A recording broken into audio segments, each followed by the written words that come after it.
কানে কানে তিনি বলতেছেন, ইয়া রাসূলুল্লাহ, 4 থেকে 5 জন মানুষের খানার ব্যবস্থা আছে গো নবী। আজ দুপুর বেলা জাবেরের বাড়িতে আপনার দাওয়াত। এই কথা বলতে মায়ার নবী, দয়ার নবী, রহমতের নবী তিনি দাওয়াত কবুল করেছেন কিন্তু তিনি তো উম্মতের দরদি নবী, একা একা দাওয়াত খাইতে যাইতে পারেন না। পাথরের উপরে দাঁড়ায় নবী এলান করে দিলেন, ও আমার সাহাবীরা, যে যেখানে আছো কাজ তোমরা বন্ধ করো, একটু আমার দিকে তাকাও। 1500 সাহাবী কাজ বন্ধ করে মায়ার নবীর দিকে তাকালেন। আল্লাহ নবীর দিকে তাকানো মাত্র নবী এলান করে দিলেন, সাহাবীরা রে, আজ দুপুর বেলা জাবেরের বাড়িতে তোমাদের দাওয়াত। খানা আছে 4 জন থেকে 5 জনের, কিন্তু নবী দাওয়াত করেছেন কতজন? 15,000। জাবেরের কলিজার মধ্যে কামড় দিয়ে উঠলো, টেনশনে পড়ে গেলেন জাবের। হায় হায়, 4 থেকে 5 জনের খানা কেমন করে 1,500 মানুষে খাবে? জাবের দৌড়ে বাড়িতে গেলেন, যাইয়া তিনি বিবিকে ডাক দিয়া বলতেছেন, বিবি গো, তুমি ঘর থেকে বের হও, সর্বনাশ হয়ে গেছে বিবি। ও বিবি, আমি তো মায়ার নবীকে কানে কানে দাওয়াত দিয়েছি, কিন্তু নবী তো একা দাওয়াত খাইতে যাইতে পারেন না। আমার নবী তিনি তো 1,500 সাহাবীকে দাওয়াত দিয়ে দিয়েছেন। এখন বলো কি করি, এখন বলো কি করি? বিবি তখন ডাক দিয়া বলতেছে, স্বামী গো, টেনশন করবা না গো স্বামী। জাবেরের বিবির কি পরিমাণ জ্ঞান ছিল, মহিলাদেরও বুদ্ধি আছে, বুদ্ধি নাই যে তা না, কি পরিমাণ বুদ্ধি ছিল দেখেন। স্বামীকে সান্ত্বনা দিয়া বলেন, স্বামী গো, একটা প্রশ্নের জবাব তুমি আমাকে দাও, তুমি দাওয়াত দিয়েছো কাকে? কয় আমি তো দাওয়াত দিয়েছি মায়ার নবীকে। আর কয় 1,500 সাহাবীকে দাওয়াত দিয়েছে কে? জাবের বলেন, দাওয়াত দিয়েছে মায়ার নবী।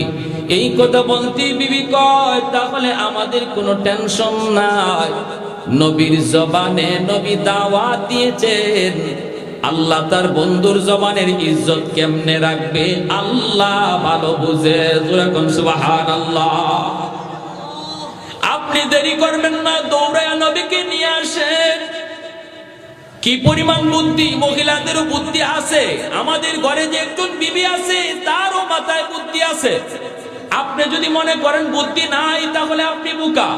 নবী বলেন, বিবির সাথে পরামর্শ করো, ঘরের স্ত্রীর সাথে পরামর্শ করো, যেই কাজেরই পরামর্শ করবা এই কাজে আল্লাহ বরকত দিয়া দিবে, ফয়সালা দিবা তুমি তোমার সিদ্ধান্তে। কিন্তু বিবির কাছ থেকে তুমি পরামর্শ নাও, পরামর্শ নিলে পরে এই কাজের মধ্যে বরকত দিয়ে দিবে আল্লাহ, বরকত দিয়ে দিবে আল্লাহ।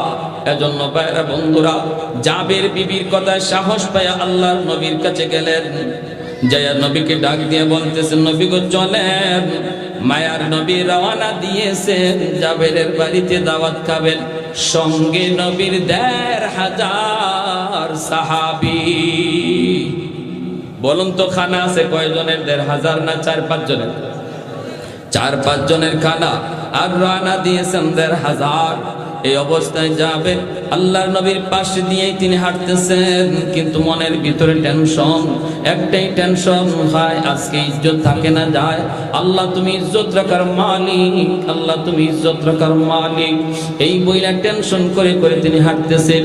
মায়ার নবী তিনি জাবেরকে দেখে ফেলছেন, দেখে নবী ডাক দেয়া বলতেছেন, জাবের আমার কাছে আসো। আল্লাহর নবী কাছে কানে কানে বলতেছেন, জাবের তুমি বুঝি টেনশনে পড়ে গেছো?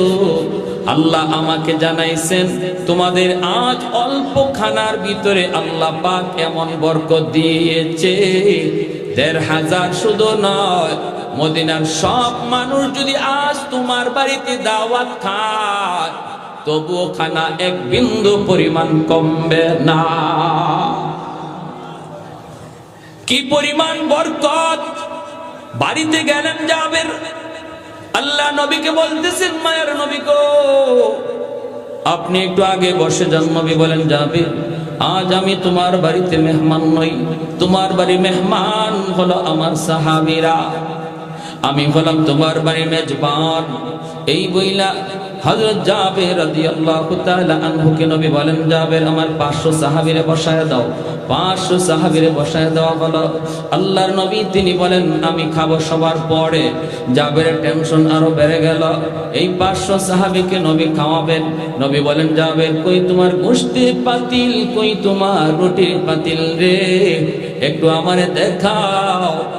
নবী পাতিলের ঢাকনা উঠাইয়া একটু পবিত্র মুখের লব লাগায় দিলেন, আর বলতেছেন, জাবের শুধু নিবা আর নিবা, কখনো ঢাকনা উঠায়া তুমি দেখবা না। ঢাকনা উঠায়া তুমি দেখবা না কি পরিমাণ আছে। আল্লাহ নবী হাঁটা চড়া করেন মাঝখানে, আর বলেন, জাবের এখানে আরো রুটি দাও, এখানে আরো গোশত দাও, এখানে আরো রুটি দাও, আরো গোশত দাও। এইভাবে 500 সাহাবীর খানা শেষ।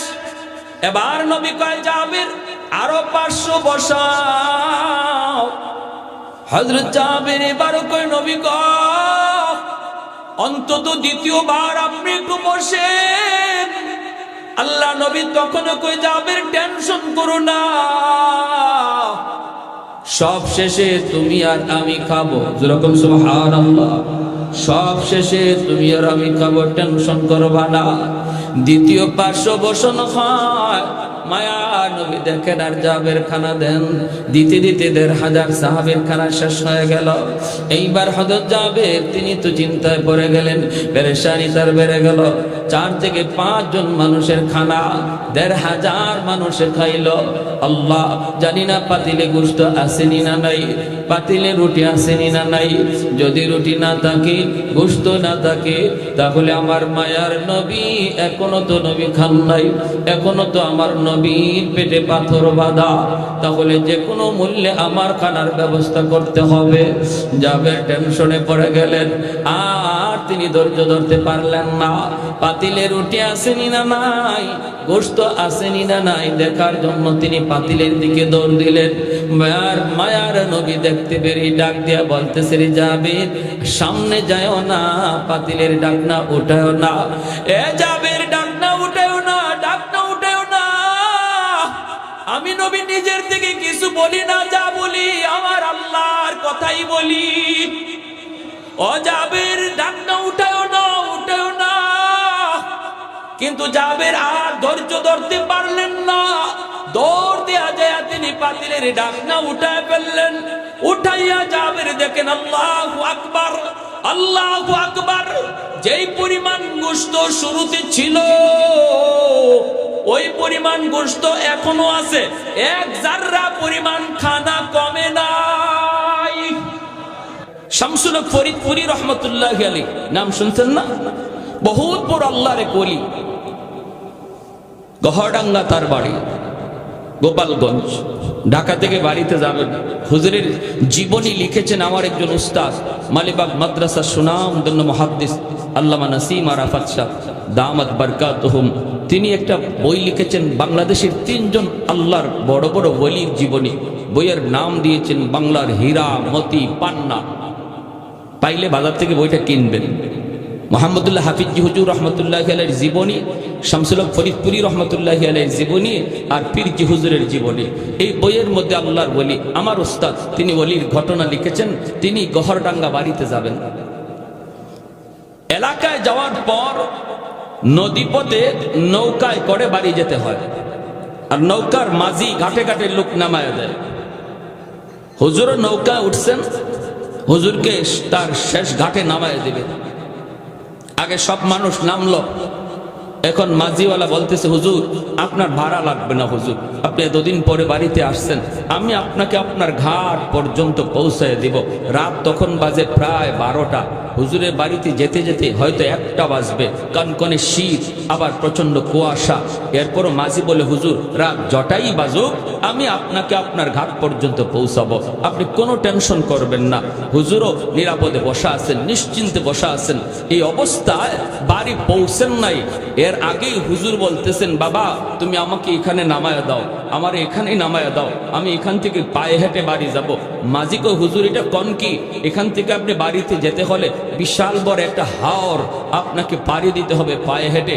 আর রাত বাজে প্রায় 2টা, কনকনে শীত, প্রচন্ড কুয়াশা, কিচ্ছু দেখা যায় না। আপনি হাওরের কোন দিক থেকে কোন দিকে যাবেন রাস্তাও ভুলতে পারেন, আবার ভয়ও আছে। হুজুর আল্লাহর দোহাই, হুজুর এখানে নামবেন না, আমি আপনাকে আপনার ঘাট পর্যন্ত নৌকায় পৌঁছাই দিব, আপনি নামবেন কেন? আল্লাহর ওলি বলতেছেন, বাবা তুই এত কিছু বুঝবি না, আমাকে এখানেই নামায় দেয়, এখানেই নামায় দাও, খুব জরুরি আমার কাজ আছে, আমার খুব গুরুত্বপূর্ণ কাজ আছে, এখানে নামলে কাজটা হবে, নতুবা হবে না, তুমি এখানে নামাও।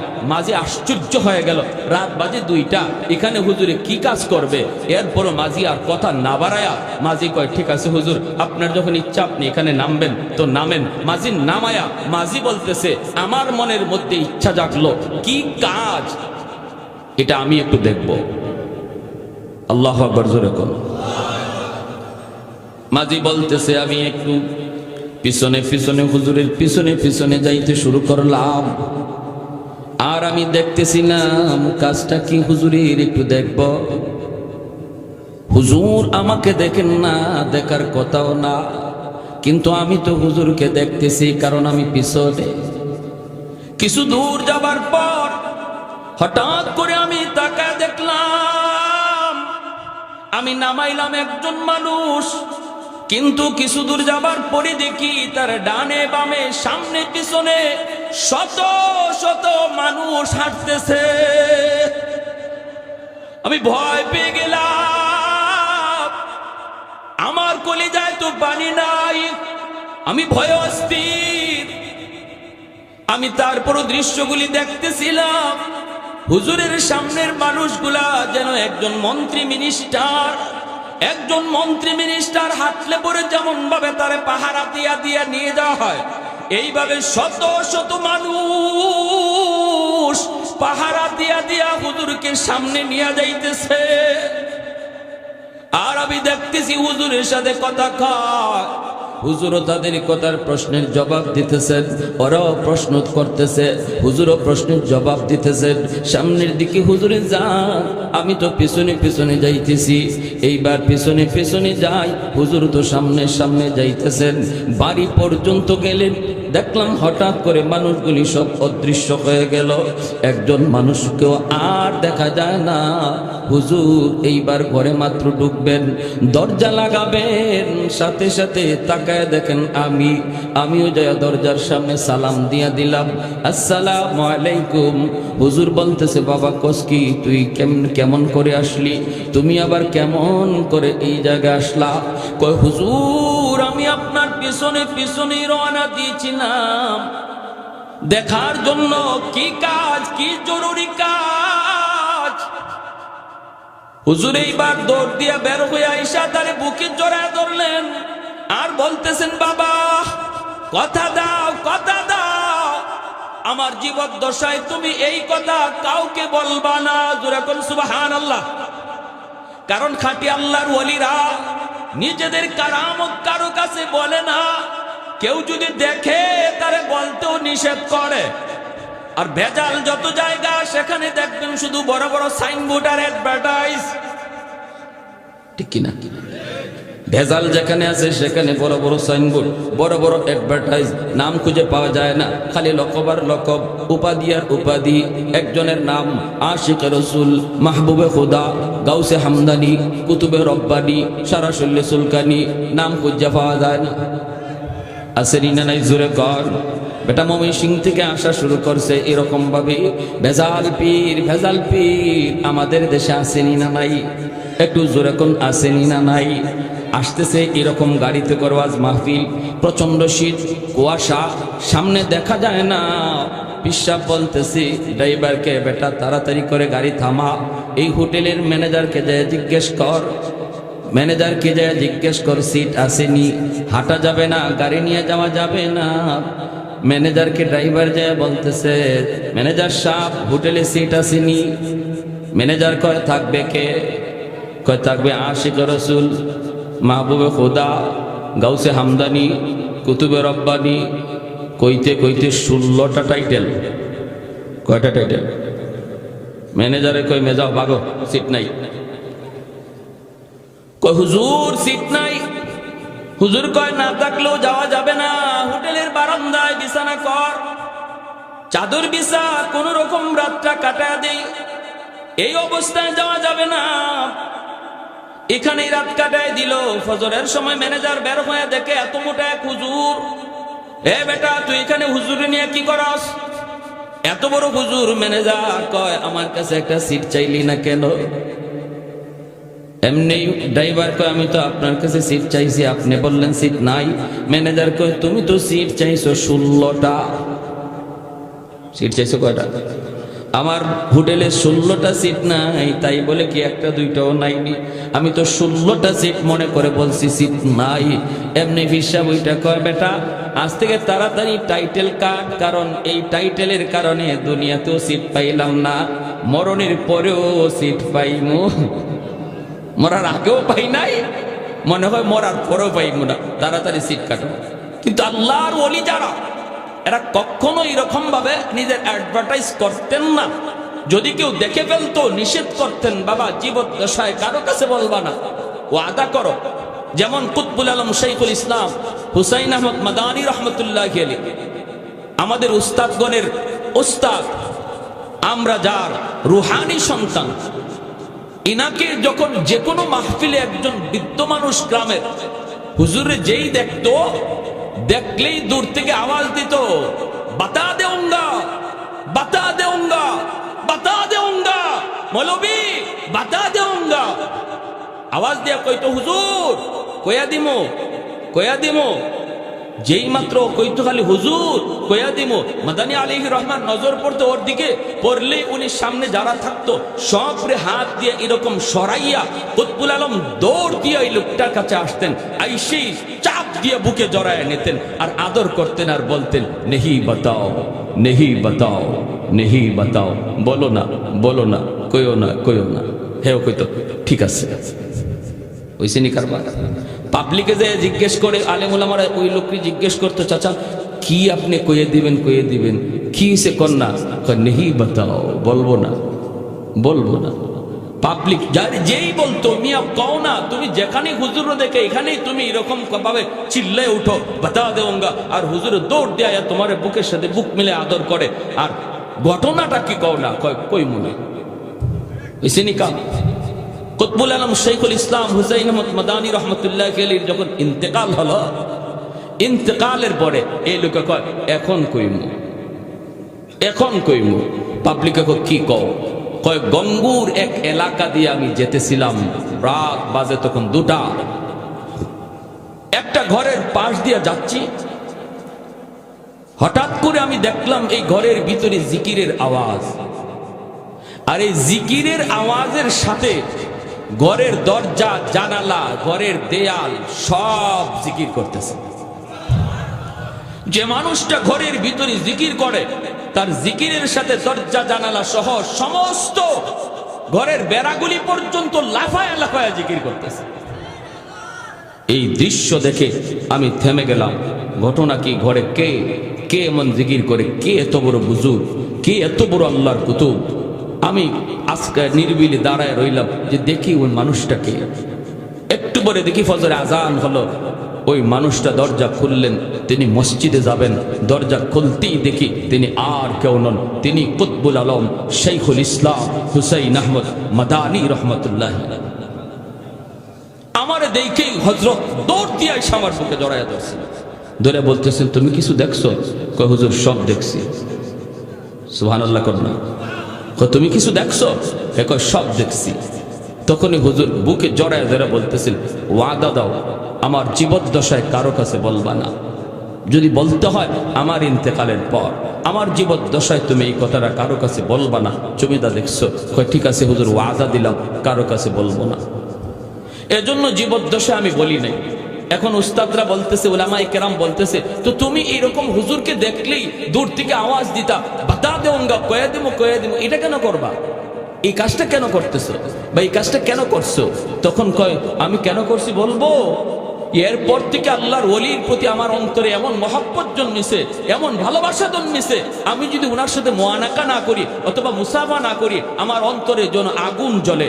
ওনাকে যখনই দেখি তখনই আমার মন চায় কোলাকুলি করি, তখনই মন চায় মুসাফা করি। কিন্তু আমি একজন সাধারণ মানুষ, আমি হুজুরের কাছে যাব কেমন করে? তোমরা এত বড় বড় হুজুর, চার দিক দিয়ে হুজুরকে ব্যারিকেড দিয়ে রাখো, আমাদের মতো সাধারণ মানুষ হুজুরের কাছে যাওয়ার সুযোগই পাই না।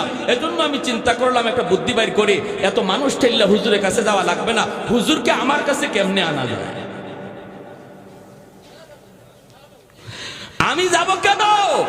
হুজুর আসবে, এজন্যই আমি দূর থেকে আওয়াজ দিতাম, বাতা দোঙ্গা কয়ে দেবো।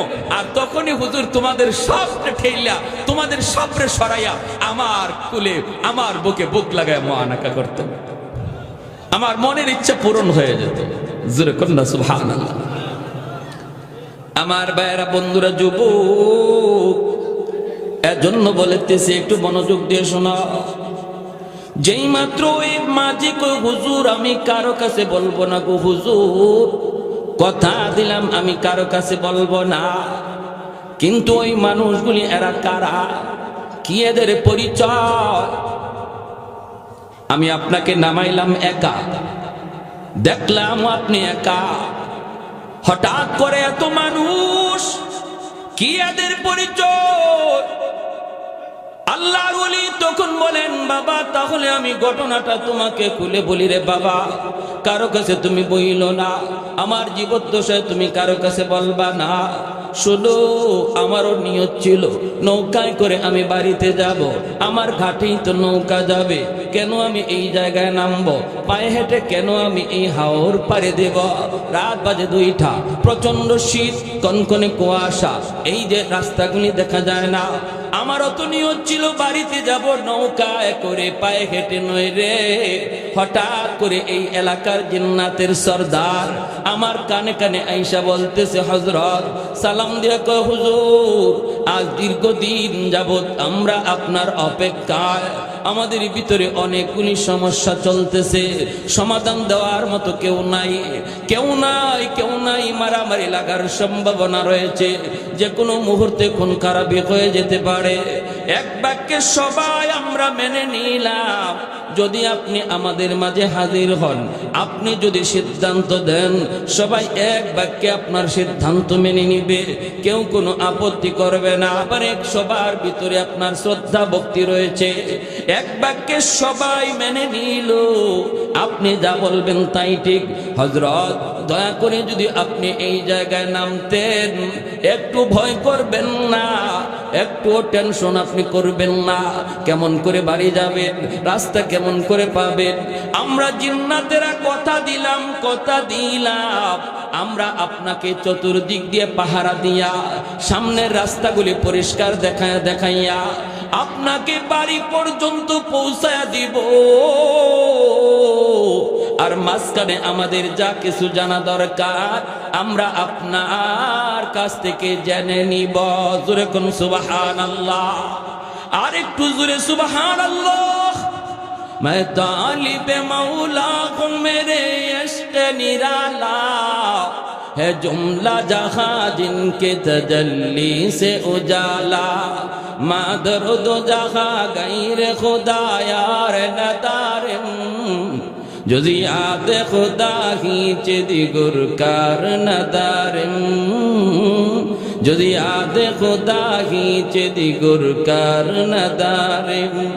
এজন্য বলতেছিলাম, আল্লাহর নবী রহমতের নবী কয়, উম্মতের দল, তোমরা যদিও উলামায়ে কেরামের মর্যাদা বুঝো না, ছোট্ট ছোট্ট হাফেজে কোরআনের শান মান তোমরা যদিও বুঝো না, ওই যে দেখো জিন্নাত, ওই যে দেখো জীব জানোয়ার, ওরা কিন্তু তাদের মর্যাদা বুঝে, তাদের মান বুঝে, তাদের সম্মান জানে। এজন্যই ভাই, সন্তানটারে আপনি আলেম বানান, আপনার সন্তান আলেম বানানোর দ্বারা আল্লাহ জগতের হায়াত বাড়াবে, আপনার রিজিকের ব্যবস্থা আল্লাহ করবে, ঘরের ভিতরে আল্লাহ রহমত জারি করবে। একটা সন্তান যদি হাফেজ বানান, আলেম বানান, কিয়ামতের ময়দানে আল্লাহ পাক রব্বুল আলামিন নূরের মুকুট নিয়ে আল্লাহ দাঁড়ায় থাকবে। নবীর বাবাকে আল্লাহ খুঁজবে না, নবীর মাকেও আল্লাহ খুঁজবে না, কিন্তু আল্লাহ একজন হাফেজে কোরআনের মা বাবাকে তালাশ করবে। নবীর বাবারা পর্যন্ত বলবে, মালিক আমি অমুক নবীর মা, আমি অমুক নবীর বাবা। আল্লাহ বলবেন আমি তোমাকে তালাশ করি না, তোমাকে তালাশ করি না। দুনিয়াতে আল্লাহ পাক রব্বুল আলামিন যেই সন্তানের মাথায় পাগড়ি পরাইছে তার উস্তাদগণ, পাগড়ি পরাইছে তার এলাকার মানুষগণ, ওই সন্তানের চেহারার দিকে মানুষগুলি তাকায় ছিল, উস্তাদগুলি সন্তানের চেহারার দিকে তাকানো, কিন্তু ওই সন্তানের বাপ মার চেহারার দিকে আল্লাহ নিজে তাকানো। যেরকম সুবহানাল্লাহ। কেন, কি জন্য? কারণ এই বাপমার অনেক বড় কুরবানি। সমাজ চলতেছিল স্রোতের তালে তালে, সবাই চলতেছিল স্কুল কলেজের দিকে, স্রোত চলতেছিল কলেজ ভার্সিটির দিকে, ডাক্তার বানাবে, ইঞ্জিনিয়ার বানাবে। কিন্তু তুমি বাবা, তুমি মা সিদ্ধান্ত নিয়েছিলে না আলেম বানাবো, হাফেজ কোরআন বানাবো। মানুষ যেই দিকে চলে তুমি ওই দিকে চলো না, তুমি তো চলছিলে স্রোতের উল্টা দিকে। তোমাকে কত মানুষ কত কথা বলছে, এ বেটা সন্তানটারে মাদ্রাসায় দিও না, দিলে পরে জীবন চালাবে কেমন করে, বউ পালবে কেমন করে, সংসার চালাবে কেমন করে, মৌলবী হলে পরে চলতে পারবে না। কত কথাই তোমাকে বলেছে, কিন্তু তুমি তার কারো কথা শুনো নাই রে। তুমি তো এক কথার মধ্যেই ছিলে। আমি জেনেছি উলামায়ে কেরামের জবানে মানুষ সৃষ্টির আগেই আল্লাহ রিজিকের ব্যবস্থা করে। আমার আব্বা যখন আমাকে মাদ্রাসায় দিবেন, আমার চাচারা বিরোধিতা করেছেন। সবাই জেনারেল শিক্ষাতে শিক্ষিত, সবাই জেনারেল শিক্ষায় শিক্ষিত। চাচারা বলছে পোলাটা স্কুলে বৃত্তি পেয়েছে, কেন তারে আপনি মাদ্রাসায় দিবেন? চলবে কেমনে, খাইবে কেমনে, জীবন চালাবে কেমন করে? কিন্তু আমার আব্বা একই কথা বলেছেন, আলেমদের জবানে শুনেছি গো, মানুষ সৃষ্টির আগেই আল্লাহ রিজিকের ব্যবস্থা করেছে। অতএব না না, আমি তোমাদের কোথায় কান দিব না। সমাজের শ্রুতির উল্টা দিকে চলছে যে বাপ মা, আল্লাহ ওই বাপ মাকে হাসরের মাটি নিজের হাতে আল্লাহ পুরস্কৃত করবেন। জোরে বলি সুবহানাল্লাহ। আল্লাহ নিজে বলেন, নবী হাদিস শরীফে শুনাইছেন, মান কারা আল কুরআন ওয়া আমিলা বিমা ফিহি উলবিসা ওয়ালিদাহু তাজান ইয়াউমাল কিয়ামা। কিয়ামতের ময়দানে আল্লাহ পাক নূরের একটা মুকুট লয়ে দাঁড়ায় থাকবে। হাফেজে কোরআনের মা, আলেমের বাপ মা ইনশাআল্লাহর সামনে দাঁড়াবে। আল্লাহ বলবে, আজ হাসরের ময়দানে আমি আল্লাহ তোমাদেরকে খুঁজতেছি। দুনিয়াতে তোমাদের সন্তানের মাথায় পাগড়ি পরাইছে ওস্তাদ, আজ হাসরের ময়দানে তোমরা বাপ মার মাথায় পাগড়ি পরাবো আমি আল্লাহ। এতটা ইজ্জত, এতটা সম্মান।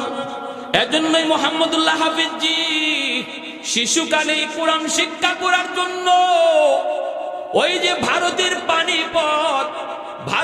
পানিপথে যাওয়ার জন্য পাগল। কারণ উলামায়ে কেরামের খাতিরে আল্লাহ জমিন টিকায় রাখছে। এই কথাটা ওলি আল্লাহরা ভালো করে বুঝতেন, বিদায় জায়গায় জায়গায় মাদ্রাসা তৈরি করেছেন। মুহাম্মদুল্লাহ হাফিজজি ছোট্ট বালক, 10 বছরের বালক, ভারতের পানিপথ যাবেন কোরআন শিক্ষা করার জন্য। নোয়াখালী এলাকায় তার জন্ম। 10 মাইল তিনি পায়ে হেঁটে চলে আসলেন চাঁদপুর লঞ্চ ঘাটে। ছোট্ট বালক, কেমন করে তিনি ভারত যাবেন তিনি তো জানেন না, কিন্তু আল্লাহর উপর ভরসা করে তিনি বের হয়ে গেলেন। নদীর পাড়ে হাঁটতেছেন, কোন লঞ্চে উঠবেন তাও জানেন না।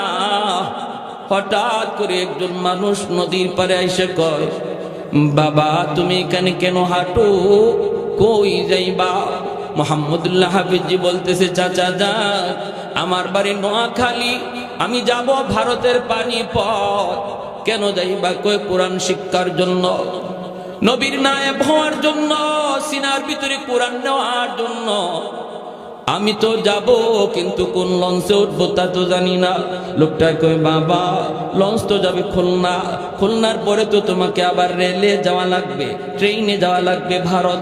খুলনা পর্যন্ত তোমার কোনো টেনশন নাই, আমি তোমার দায়িত্ব নিলাম, কারণ আমি একজন খুলনার প্যাসেঞ্জার, আমি তোমার দায়িত্ব নিলাম রে বাবা, টেনশন নাই, খুলনা পর্যন্ত আমার সাথে থাকবা।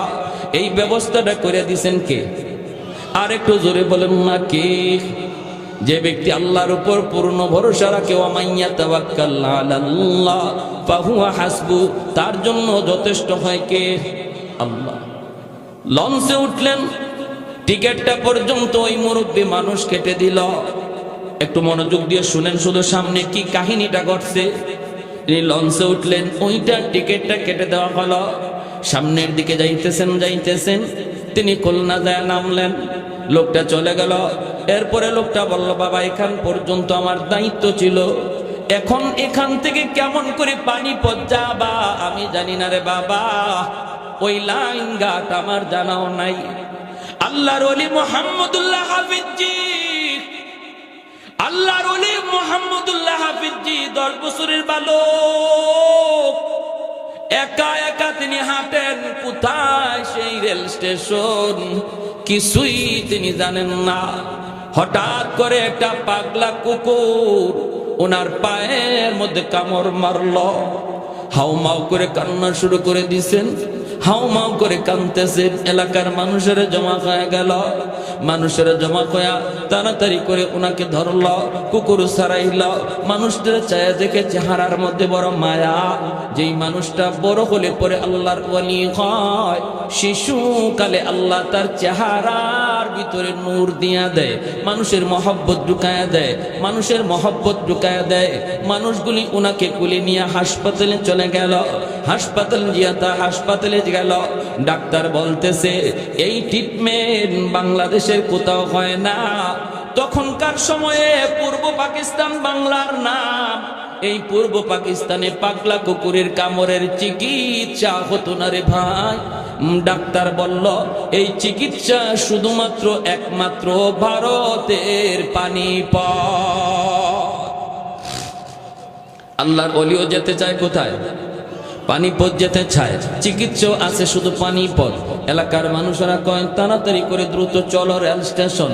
মানুষরা রেল স্টেশনে নিয়ে আসলো। আইসা টিটিকে ডাকলো। টিটিকে ডাইকা বলতেছে এই যে 2টা টিকিট করে দিলাম, একটা যাওয়ার একটা আসার। এই বাচ্চাটাকে আপনি হাসপাতালে নামায় দিবেন, তারে পাগলা কুকুর কামড় দিয়েছে। এই চিকিৎসা বাংলাদেশে কোথাও নাই। পানিপথের যে ডাক্তার হাসপাতালে তারে নামায় দিবেন, চিকিৎসা হওয়ার পর বাচ্চাটা আবার চলে আসবে। তিনি উঠলেন, টিটি তারে নির্ধারিত সময়ে নামায় দিল হাসপাতাল। চিকিৎসা হলো। এরপরে আল্লাহর ওলি কয় আল্লাহ আমি তো বুঝি নাই তুমি কেন কুকুর দিয়া কামড় খাওয়াইছ। আল্লাহ আমি তো বুঝি না কুকুর দিয়া আমাকে কেন তুমি কামড় খাওয়াইলা। আমি তো তোমার কোরআনের পাগল। আল্লাহ এখন বুঝ হয়ে গেছে কেন কুকুরের কামড় খাইছি। চিকিৎসা শেষ হওয়ার পরই তিনি সোজা চলে গেলেন মাদ্রাসায়। বড় হুজুরের কাছে যেয়ে বলতেছেন উস্তাদজি আমি বাংলার জমিন থেকে এসেছি, আমাকে আপনার মাদ্রাসায় ভর্তি করুন। উস্তাদজি কয় বাবা এত দূর থেকে কষ্ট করে এসেছো, কিন্তু আমার মাদ্রাসায় ভর্তির টাইম তো শেষ রে বাবা।